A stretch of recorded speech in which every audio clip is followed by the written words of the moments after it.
ज़रा सोचो, तुम्हारी जान पहचान में वह सबसे कमज़ोर लड़का दुनिया का सबसे ताकतवर कुंफू योद्धा बन जाए। कहानी की शुरुआत में हमने एक निक नाम के एक बच्चे को देखते हैं, जिसे उसके गांव के बाकी बच्चे बहुत ज़्यादा परेशान करते थे। निक के पास उनसे बचकर भागने के अलावा और कोई चारा नहीं था, पर वो सब अक्सर उसका पीछा करते हुए उसे पत्थर मारा करते। और ऐसे ही जब एक दिन निक उन सब से बचकर भाग रहा था, तो उसकी नज़र कुछ आदमियों पर पड़ी जो कुंफू सीख रहे थे। निक भी तुरंत ही उनके मास्टर के पास पहुंच गया और कहा कि वो भी लड़ना सीखना चाहता है, ताकि वो भी किसी से डरकर भागने की बजाय अपनी रक्षा खुद कर सके। लेकिन वो मास्टर उसके साफ इरादों के बावजूद भी उसे मार्शल आर्ट नहीं सिखा सकता था, क्योंकि उसके गांव में बच्चों को मार्शल आर्ट सीखना मना था। पर तभी निक के पिता भी वहां पहुंच गए और उन्होंने निक को तुरंत ही वहां से चलने को कहा, जिसके बाद वो उसे एक साधु के पास लेकर गए। असल में उसके पिता किसी भी हाल में निक को मार्शल आर्ट नहीं सिखाना चाहते थे, क्योंकि उनके हिसाब से लड़ना सीखने के बाद लोग ठग बन जाते हैं। इसीलिए वो चाहते थे कि वो साधु निक को ये बात समझाए, और उसके पिता की मदद करने की बजाय उस साधु ने तो निक को मार्शल आर्ट सीखने की इजाज़त दे दी, क्योंकि साधु जान गया था कि निक ये सब खुद को बचाने के लिए कर रहा था। अगले दिन एक बार फिर उन लड़कों ने निक को परेशान करना शुरू कर दिया, और लड़कों में चर नाम का एक लड़का भी था, जिसके पिता गांव के सबसे अमीर आदमियों में से एक थे। उन सभी से परेशान होकर निक ने खुद ही अकेले में कुंफू सीखना शुरू कर दिया। उसके अंदर चीज़ों को बहुत जल्दी सीखने की काबिलियत थी, इसीलिए वो सिर्फ एक दिन की मेहनत में इतना कुंफू सीख गया कि सभी लड़कों को पीट दिया। और उस दिन के बाद से निक लगातार खुद को सुधारने में लगा रहा।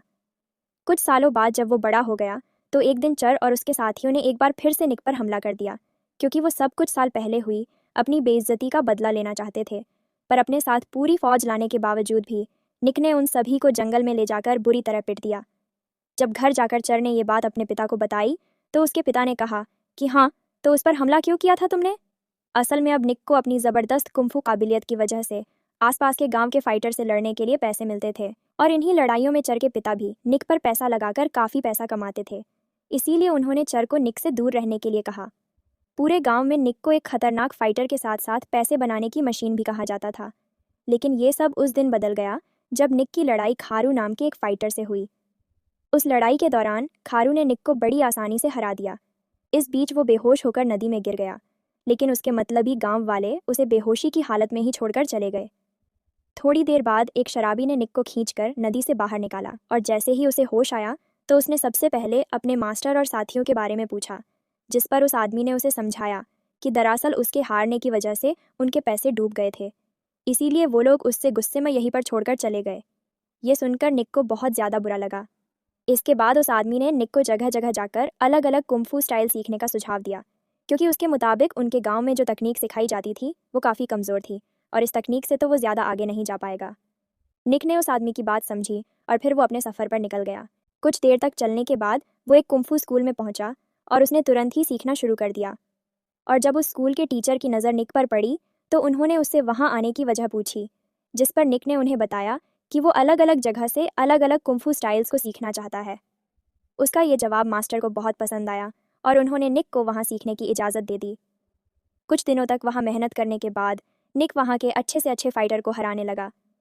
उसकी काबिलियत देखकर मास्टर बहुत ज़्यादा खुश हुआ, और इसीलिए उन्होंने एक कोई ख़ास टेक्निक सिखाई, और जिसकी मदद से वो किसी को भी आसानी से हरा सकता था। एक दिन जब चर का एक आदमी बाजार से सामान खरीद रहा था, तो उसकी नज़र पास ही में प्रैक्टिस कर रहे निक पर पड़ी, और वो तुरंत ही ये खबर लेकर चर के पास पहुंच गया। जिसके बाद अगले दिन चर अपने साथियों के साथ और स्कूल पर हमला करने पहुंच गया। उसने मास्टर को धमकी देते हुए कहा कि निक को उसके हवाले कर दें, और अगर उसने ऐसा नहीं किया तो वह उसके पूरे स्कूल को आग लगा देगा। उसकी यह धमकी सुनकर मास्टर को गुस्सा तो बहुत आ रहा था, और वो फिर भी चर से बहुत आराम से बात कर रहे थे। परत भी चर के एक आदमी ने मास्टर की बेटी को उठाकर ले जाने की बात कही, लेकिन इससे पहले बात ज़्यादा बिगड़ जाती है। निक ने खुद ही वहाँ आकर खुद को चर और उसके आदमियों के हवाले कर दिया। चर ने के हाथ बांधकर उसे घसीटकर वहां से ले जाना चाहता था, पर उसी वक्त उसके आदमियों ने गांव वालों के घर जलाने शुरू कर दिए। ये देखकर निक ने खुद को रोक नहीं पाया, और उसने तुरंत ही खुद को आज़ाद कर दिया, और उसने चर के ऊपर हमला करके उसे बुरी तरह पीटा, और फिर गांव वालों की मदद करने पहुंच गया। चर के पास अब हार मानने के अलावा और कोई चारा नहीं था, इसीलिए वो तुरंत ही वहां से भाग गया। इस सबसे निक समझ गया कि अगर वो ज़्यादा दिन तक उस स्कूल में रहेगा तो उन सब की जान खतरे में पड़ जाएगी। इसीलिए उसने वहां से निकलकर कहीं और जाने का फैसला किया। उधर चर के पिता उससे बहुत ज़्यादा गुस्सा थे क्योंकि वो निक को वापस लाने में नाकामयाब हो गया था। निक के बाकी फाइटर से न लड़ने की वजह से चर के पिता उस पर सट्टा नहीं लगा पा रहे थे।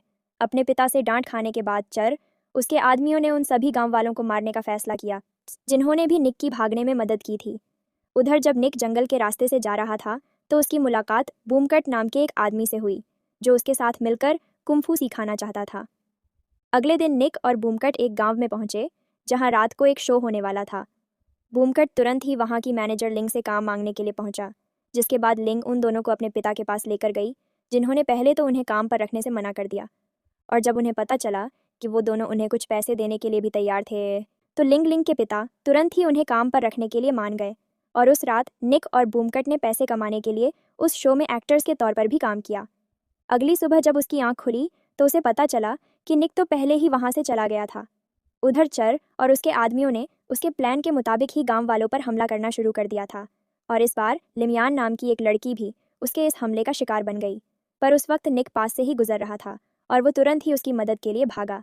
चर और उसके आदमियों को एक बार फिर से हरा कर निक वहां से निकल ही रहा था। तभी उस लड़की ने अपनी जान बचाने के इनाम के तौर पर उसे एक सोने की अंगूठी और एक घोड़ा गाड़ी तोहफे में दी। थोड़ी देर बाद निक पास ही के गांव में पहुंचा जहां उसे पता चला कि उस गांव का मार्शल आर्ट स्कूल उस एरिया का सबसे बेहतरीन स्कूल था। ये खबर मिलते ही ने तुरंत वहां के मास्टर से मिलने पहुंचा जिसने निक की काबिलियत को देखकर उसे तुरंत ही अपना शिष्य बना लिया। और फिर मास्टर ने उसकी मुलाकात बूमकट से करवाई जो पहले ही वहां पहुंचा हुआ था। इसके बाद निक ने लगातार उस मास्टर से सीखना शुरू कर दिया और कुछ दिनों बाद ही मास्टर निक की मेहनत और काबिलियत को समझ गया था।